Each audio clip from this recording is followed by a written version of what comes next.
1000 5000 આપણે શાંત માટે વિચારી કરીને બેઠા છીએ, અહંકાર સામે લડી શકતા નથી. વીજળીના આટલા બધા ભાવ વધવા છતાં, ખેડૂતના દીકરા હોવા છતાં ભાવના વધવો તો વધે. અમારે શું સાહેબ, તમને રાજની અંદર જીવવાનો અધિકાર નહીં મળે. બીજી જગ્યાએથી આવી આ જિલ્લા પર આખા જિલ્લાનો જે કબજો લીધો છે ને, એ કબજો છોડાવવાની જવાબદારી 7મી તારીખે તમે તમારી નિભાવજો. એ જ વિનંતી કરવા માટે આવ્યા છીએ. તમામ સમાજોને વિનંતી કરું છું. એ કદાચ 60-70% ઠાકોર સમાજ છે, એમને પણ વિનંતી કરું છું કે બધા જ સમાજોના ઘેર તમે જઈને મળજો અને કહેજો કે આ વખત તમારી બેન દીકરી ઉભી છે, તમે મદદ કરજો.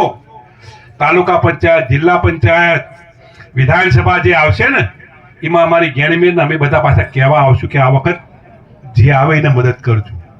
એક વખત જ્ઞાનીબેન ન કરો, આવતી વખત પાર્ટી જેને પસંદ કરે એને અમે કરીશું. તાલુકા પંચાયત હોય, જિલ્લા પંચાયત હોય કે કોઈ પણ વિભાગની ચૂંટણી હોય, એ વાત કરવા માટે આવ્યા છીએ.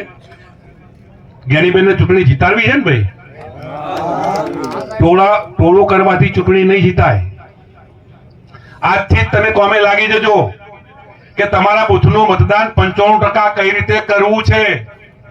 અમદાવાદ જે માણસ રહેતો એને કઈ રીતે બોલાવ્યો છે અને કઈ રીતે પ્લાનિંગ કરી અને બૂથ પેટી સુધી લઈ જવાના છે. જો એનું આયોજન નહીં કરો તો આ આખો મંડપ ભરેલો છે ને, તો એ જ્ઞાનીબેનને આપણે ચૂંટણી જીતાડી શકીએ નહીં. આ પ્લાનિંગ કરવું પડે ને, તો એ પ્લાનિંગ આજથી જ તમે લાગી જજો. પોતપોતાની રીતે બધા જ જ્ઞાનીબેન બની જજો.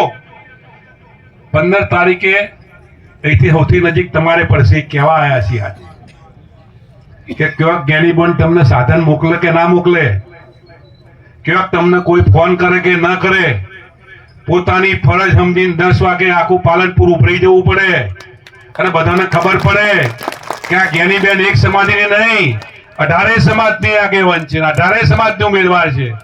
સમગ્ર પાલનપુરમાં નહીં પણ ભારત દેશમાં, સમગ્ર ગુજરાત રાજ્યમાં જ્ઞાનીબેનજીનું જેવું ફોર્મ ભરાય એવું કોઈનું ના ભરાય, એની જવાબદારી વિશે તમે રાખજો.